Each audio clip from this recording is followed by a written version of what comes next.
سورۃ الزمر کی آیت نمبر 45۔ الحمدللہ وکفی سلام علی عبادہ الذین اصطفی خصوصا علی سید الرسل وخاتم الانبیاء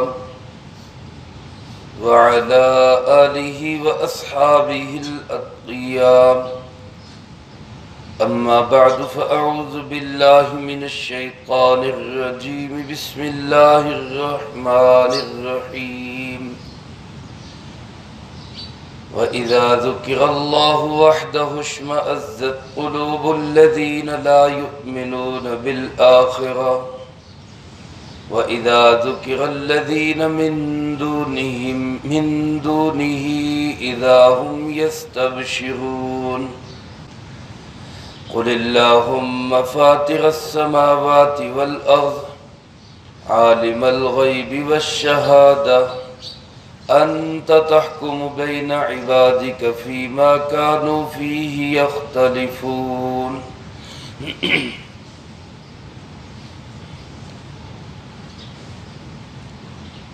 وإذا ذكر الله وحده، اور جب ذکر کیا جاتا ہے اللہ اکیلے کا، اشمئزت قلوب الذین لا یؤمنون بالآخرہ، تو گھٹ جاتے ہیں دل ان لوگوں کے جو آخرت پہ یقین نہیں رکھتے۔ وَإِذَا ذُكِرَ الَّذِينَ مِن دُونِهِ، اور جب تذکرہ کیا جاتا ہے ان کا بھی جو اس اللہ کے علاوہ ہے، اِذَا هُمْ يَسْتَبْشِرُونَ، تو ساتھ ہی یہ خوشیاں منانے لگتے ہیں۔ قُلِ اللَّهُمَّ فَاطِرَ السَّمَاوَاتِ وَالْأَرْضِ، اے پاک پیغمبر صلی اللہ علیہ وسلم آپ یوں دعا کیجئے، اے اللہ جو آسمان و زمین کو بنانے والا ہے، عالم الغیب والشہادہ، غیب اور حاضر کو یکساں جاننے والا ہے، انت تحکم بین عبادک، تو ہی فیصلہ کرے گا اپنے بندوں کے درمیان، فیما کانوا فیہ یختلفون، ان باتوں میں جن میں وہ اختلاف کرتے رہے۔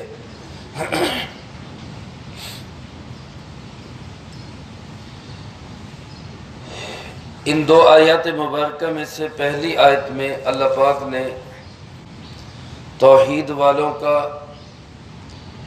اور شرک کرنے والوں کا ایک رویہ ذکر کیا ہے۔ جب توحید والوں کے سامنے اللہ کی توحید کا تذکرہ ہوتا ہے تو ان کا کیا رویہ ہوتا ہے، اور جب شرک والوں کے سامنے اللہ کا تذکرہ ہوتا ہے تو ان کا کیا رویہ ہوتا ہے، اور جب ان کے جھوٹے خداؤں کا تذکرہ ہوتا ہے تو پھر ان کا کیا رد عمل ہوتا ہے۔ اور دوسری آیت مبارکہ میں اللہ رب العالمین نے اختلافی مسائل کے اندر، چاہے وہ توحید ہے، چاہے آخرت ہے، چاہے کوئی بھی دنیا جہان کا کوئی اختلاف ہو جائے، تو اس اختلافی جھگڑے کے اندر، مسئلے کے اندر کس طرح اسلام نے ہمیں ایک بحث و مباحثے کا طریقہ بتایا ہے، یا کسی کے ساتھ اگر اختلاف بھی کرنا ہے تو اس کا کیا طریقہ کار ہے، اللہ پاک نے دوسری آیت مبارکہ میں اس کو بیان فرمایا۔ پہلی آیت مبارکہ کے اندر اللہ پاک فرماتے، وَإِذَا ذُكِرَ اللَّهُ وَحْدَهُ، جب تذکرہ کیا جاتا ہے اللہ اکیلے کا۔ میرے دوستو، میرا آپ کا، اسلام کا، قرآن و سنت کا یہ عقیدہ ہے، اللہ ہمیں اسی عقیدے پہ زندگی اور موت نصیب فرمائے کہ اللہ ایک ہے، اس کا کوئی ساجی اور شریک نہیں ہے۔ لیکن فرمایا کہ ان مشرکین کا رویہ یہ ہے کہ جب ایک اللہ کا ذکر کیا جاتا ہے، اللہ کی قدرت، اللہ کی شان، اللہ کی کبریائی، اللہ کی عظمت، اللہ رب العالمین کے ایسے ایسے کام جن کو دیکھ کے انسان کی عقل دنگ اور حیران رہ جاتی ہے، اللہ کی قدرت کی نشانیاں اور شاہکار، جب فرمائے ان کا تذکرہ کیا جاتا ہے تو مشرکین کا رد عمل کیا ہوتا ہے؟ فرمایا اشمئزت قلوب الذین لا یؤمنون بالآخرہ، یہ جو لوگ ہیں جن کا آخرت پہ یقین نہیں۔ اللہ پاک نے مشرکوں کو، شرک والوں کو کس لفظ سے ان کا تذکرہ کیا کہ یہ وہ لوگ ہیں کہ ان کا آخرت پہ یقین نہیں، کہ اگر ان کا آخرت پہ یقین ہو، مرنے کے بعد دوبارہ جی اٹھنے کو یہ تسلیم کریں اور اس زندگی کا کوئی ڈر اور خوف ان کے دل میں ہو تو یہ کبھی بھی شرک نہ کریں۔ یہ شرک کرتے ہی اس لیے ہے کہ یہ سمجھتے ہیں کہ بس یہی جہان ہے، اس کے بعد آگے کیا ہے، کچھ بھی نہیں۔ اور جس کو مرنے کے بعد کی زندگی کا ڈر ہوگا، رب کے سامنے کھڑے ہونے کا حیا ہوگا، تو وہ بندہ کبھی بھی اللہ کے ساتھ کسی کو شریک نہیں ٹھہرائے گا۔ تو اللہ پاک ارشاد فرماتے کہ یہ جن کے دلوں میں آخرت پہ کوئی یقین، کوئی ایمان نہیں ہے، توحید کے تذکرے سن کے ان کے دل گھٹ جاتے ہیں۔ اشمئزت قلوب، جیسے کسی بندے کو کوئی چیز اچھی نہ لگتی ہو، آپ کسی محفل میں جائیں، وہاں کوئی بندہ ایسا ہو جس کو کوئی ایک انسان اچھا نہیں لگتا، آپ وہاں جا کے اس کے تذکرے شروع کر دیں تو پھر دیکھیں اس کے چہرے کے رنگ کیسے بدلتے، اس کے ماتھے پہ کیسے بل پڑتے، اس کی آنکھوں میں کیسے غصہ آتا ہے، اور اس کے تن بدن میں کیسی آگ لگتی ہے کہ جو مجھے اچھا نہیں لگتا یہ اسی کا تذکرہ کیا جا رہا ہے۔ اللہ پاک فرماتے ہیں کہ یہ جو مشرک ہیں ان کی صورتحال بھی یہی ہوتی ہے کہ جب ان کے سامنے یہ ذکر کیا جاتا ہے کہ اللہ نے کیا، اللہ ہی قادر ہے، اللہ ہی بچانے والا ہے، اللہ ہی بخشنے والا ہے، اللہ ہی سارے کام کرنے والا ہے، اور جیسے کہتے ہیں اللہ سے سب کچھ ہونے کا یقین، اللہ کے حکم کے بغیر کسی سے کچھ نہ ہونے کا یقین، تو فرمایا کہ ان کے دل گھٹ جاتے، ان کے دلوں کے اندر تنگی پیدا ہو جاتی، چہرے کے رنگ بدل جاتے، اور دوسری طرف وَإِذَا ذُكِرَ الَّذِينَ مِن دُونِهِ، جب ان کے سامنے اللہ کے علاوہ اوروں کا تذکرے کیے جاتے ہیں، جناب فلاں بت نے یہ کر دیا، فلاں جگہ پہ آستانے پہ گیا تو وہاں سے یہ ہو گیا، فلاں بزرگ کے پاس گیا اس نے ایسا دم کیا مسئلہ ہی حل ہو گیا۔ اب وہ جب یہ تذکرے کیے جاتے ہیں کہ بزرگوں نے کیا یا اللہ کے غیروں نے کیا، بتوں نے کیا، گھوڑے سے ہوا، گائے سے ہوا، جن جن کو یہ خدا سمجھتے ہیں، جب ان کے تذکرے کیے جاتے ہیں اللہ فرماتے ہیں اذا ہم یستبشرون، بڑے خوش ہوتے ہیں، ان کے چہروں پہ بشاشت نظر آنے لگ جاتی، ان کی آنکھیں چمک اٹھتی ہیں، ان کے چہرے کھل اٹھتے ہیں۔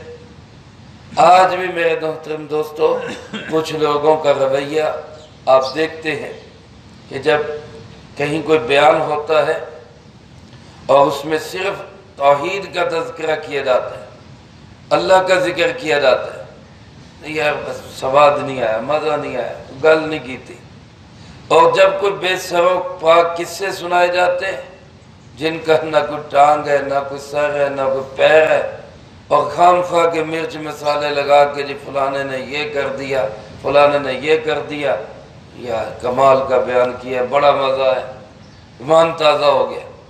یہ رویے اسی وجہ سے ہے اللہ کی توحید پہ اور آخرت پہ کامل یقین نہیں، اس لیے اللہ کا تذکرہ سننا اچھا نہیں لگتا، اور تذکرے ہوں تو وہ بڑے اچھے لگتے ہیں، وہ پھر بڑا نمایاں لگتا ہے۔ ایک جگہ میں نے بیان کیا، حالانکہ ہر بیان کے اندر کوئی بیان ایسا ہوتا ہی نہیں جس میں توحید کے ساتھ ساتھ رسالت کا تذکرہ نہ ہو، نبی کریم صلی اللہ علیہ وسلم کا ذکر خیر نہ ہو، وہ مکمل بات ہی نہیں، اذان ہی مکمل نہیں۔ جب اللہ کی توحید ہو اور رسالت نہ ہو تو اذان مکمل ہو جاتی، اذان ہی نہیں مکمل۔ اشہد ان لا الہ الا اللہ کے بعد اشہد ان محمد رسول اللہ، نہ ہو تو نہ اذان مکمل، نہ اقامت مکمل، نماز میں التحیات کے بعد درود شریف نہ ہو تو نماز ناقص، اور جہاں انسان اللہ کا ذکر کرے رسول اللہ صلی اللہ علیہ وسلم کے تذکرے نہ ہوں تو وہ بیان ناقص۔ لیکن کچھ لوگ ایسے ہوتے ہیں کہ ان کا مزاج یہ ہوتا ہے کہ بس توحید کا تذکرہ نہ ہو، توحید کا ذکر نہ ہو۔ تو بعد میں مجھے کسی نے بتایا، کہنے لگا جی انہیں رسول اللہ صلی اللہ علیہ وسلم دی گل ہی نہیں کی تھی، باقی گلاں کری ہے سب۔ اب یہ ہمارا ایک مزاج بن گیا، آج کل ہم مزاجی مسلمان بن گئے۔ مزاجی مسلمان، مزاجی مسلمان کا مطلب میرے مزاج کے مطابق دین ہے تو دین بڑا اچھا ہے، میرے مزاج کے مطابق بات ہے تو بات بڑی اچھی، میرے مزاج کے مطابق مسئلہ ہے، مسئلہ بڑا اچھا، میرے مزاج کے مطابق مولوی صاحب نے بیان کر دیا، مولوی بڑا اچھا۔ لیکن جہاں میرے مزاج کے خلاف بات ہوئی، چاہے وہ قرآن و سنت کے عین مطابق ہے، حق اور سچ بات ہے، لیکن میرے مزاج کے خلاف ہے، لہذا نہ مولوی اچھا، نہ بات اچھی، نہ دین اچھا، نہ مسئلہ اچھا، پھر سارا کچھ رگڑا جائے۔ اللہ پاک فرماتے یہ ان مشرکوں کے رویے ہیں، یہ ان لوگوں کے رویے ہیں جو آخرت پہ یقین اور ایمان نہیں رکھتے۔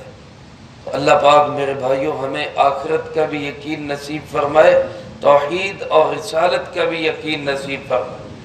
ہمیں دل میں خوشی ہونی چاہیے جب توحید کے تذکرے ہوں، جب یہ کہا جائے کہ اللہ سے سب کچھ ہوتا ہے، اللہ کے حکم کے بغیر کسی سے کچھ نہیں ہوتا، تو ہمیں کہنا چاہیے کہ بے شک ایسا ہی ہے، کوئی شک نہیں کہ ایسا ہی ہے، کیونکہ اس کائنات کے اندر ایک پتا بھی اللہ کے حکم کے بغیر حرکت نہیں کر سکتا۔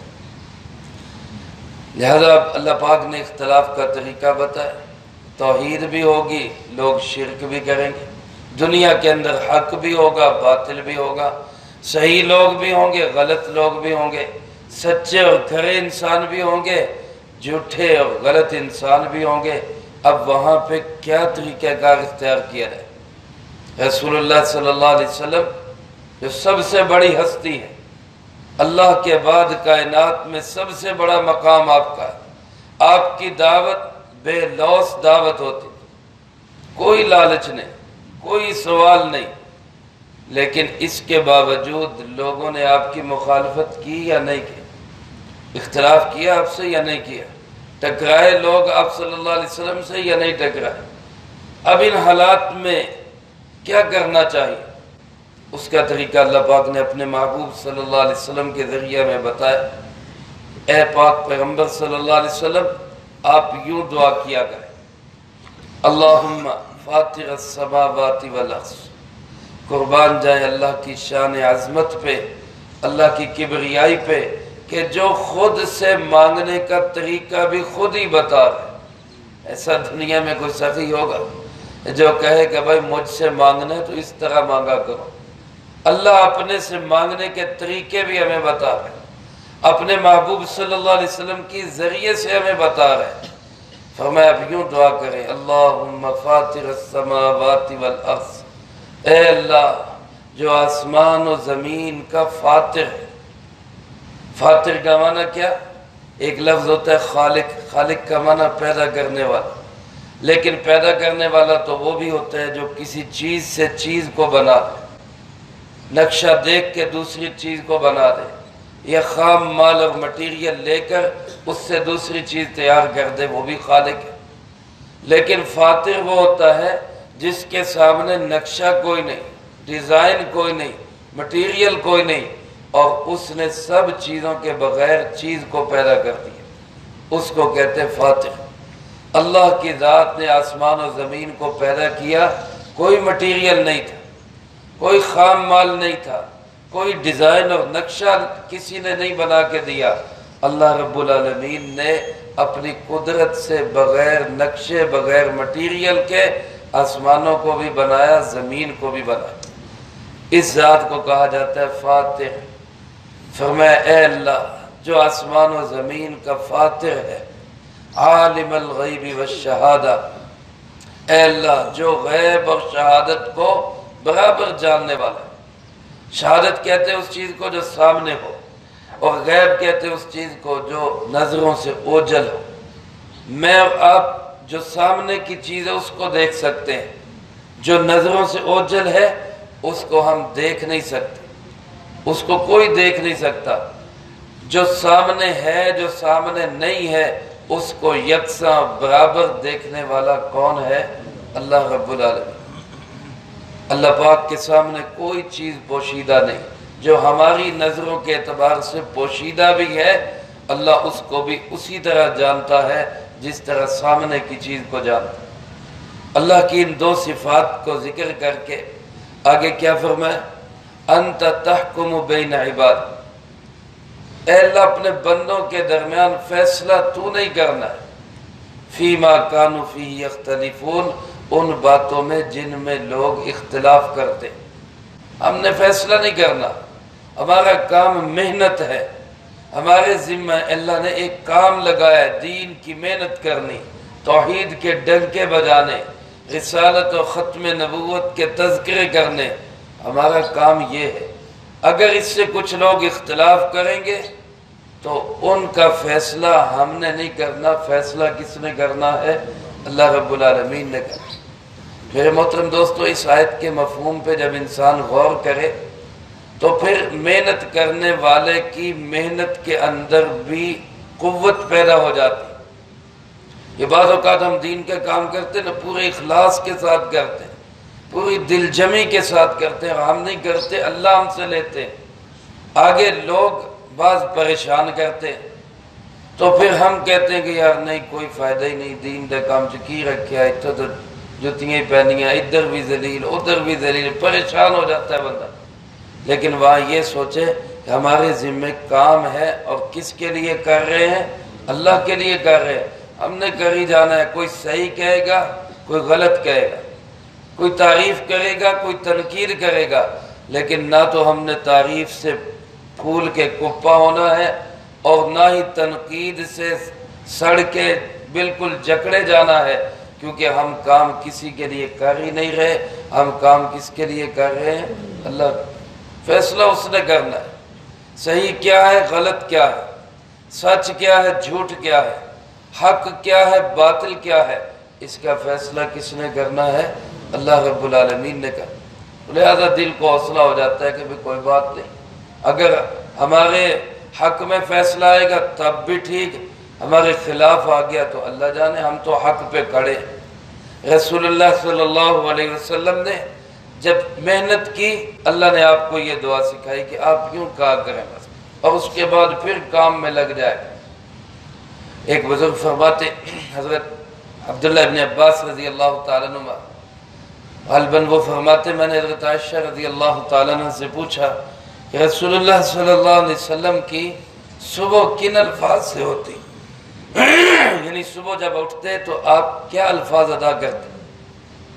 تو سیدہ کائنات حضرت عائشہ رضی اللہ تعالیٰ عنہ نے فرمایا رسول اللہ صلی اللہ علیہ وسلم یہی الفاظ پڑھا کرتے، اللہم فاطر السماوات والارض عالم الغیب والشہادہ انت تحکم بین عبادک فاحکم. آگے پھر دعا کرتے، یا اللہ ہمارے درمیان فیصلہ فرما دے، حق اور سچ کو نکھار کے سامنے رکھ دے، باطل کو الگ کر دے. یہ دعا کر کے پھر آپ اپنے دن کا آغاز کیا کرتے. اور ایک بزرگ حضرت انس رضی اللہ تعالیٰ عنہ صحابی رسول وہ فرماتے کہ جس کے کوئی مسئلہ اٹکا ہوا ہو اور دعا قبول نہ ہو رہی ہو، اوقات ہوتا ہے نا بندہ دعا کرتا ہے، دعا قبول نہیں ہو رہی، مسئلہ اٹک گیا، فرمایا کہ یہ جملے پڑھ کے اللہ سے دعا کرے، اس کی دعا ضرور قبول ہو. اللہم فاطر السماوات والارض عالم الغیب والشہادہ انت تحکم بین عبادک. اس کے بعد اپنی دعا کرے کہ یا اللہ یہ میرا مسئلہ حل کر دے، اللہ اس کا مسئلہ حل کرے. اسی طرح ایک صحابی نے ایک شخص نے سوال کیا حضرت عبداللہ ابن عمر رضی اللہ تعالیٰ عنہ سے حضرت حسین رضی اللہ تعالیٰ عنہ کے متعلق کہ آپ ان کے متعلق کیا کہتے ہیں؟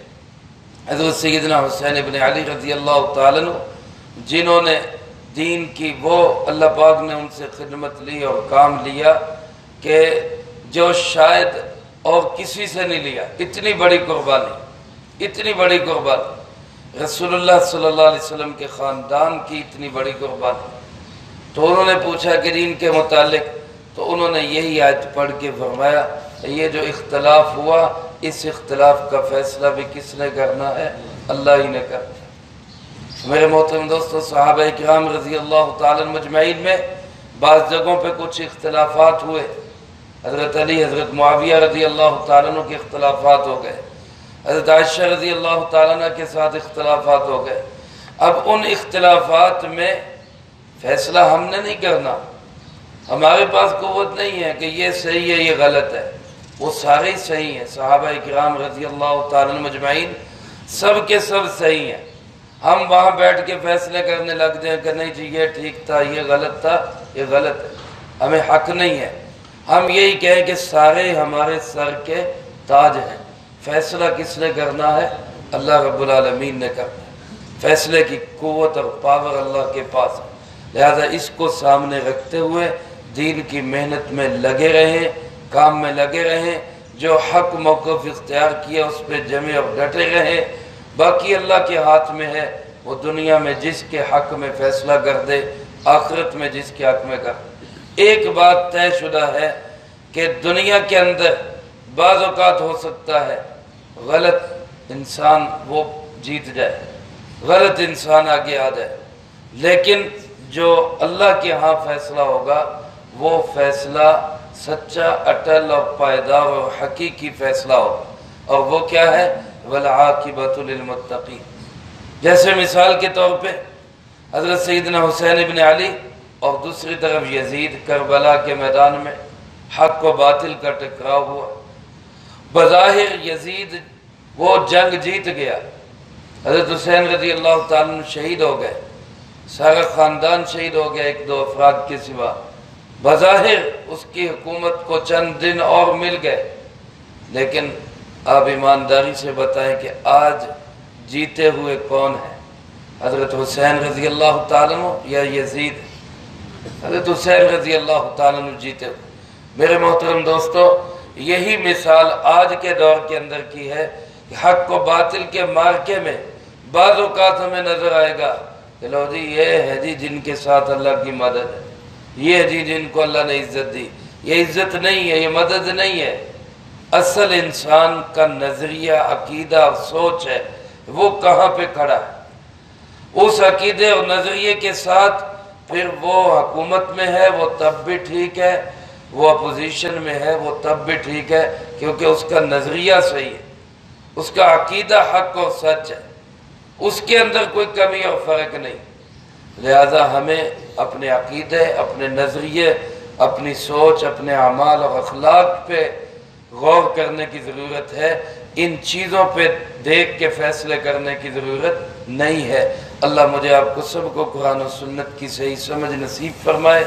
جو کہا سنا اس کو زندگی میں لا کے دوسروں تک پہنچانے کی توفیق عطا فرمائے. اللہم انت السلام و منک السلام، تبارک ربنا و تعالیت یا ذا الجلال والاکرام. اللہم اعنا علی ذکرک و شکرک و حسن عبادتک. اللہم احسن عاقبتنا فی الامور کلها وأجرنا من خزي الدنيا وعذاب الآخرة. اللهم واقية كواقية الوليد. اللهم استر عوراتنا وآمن روعاتنا. اللهم إنا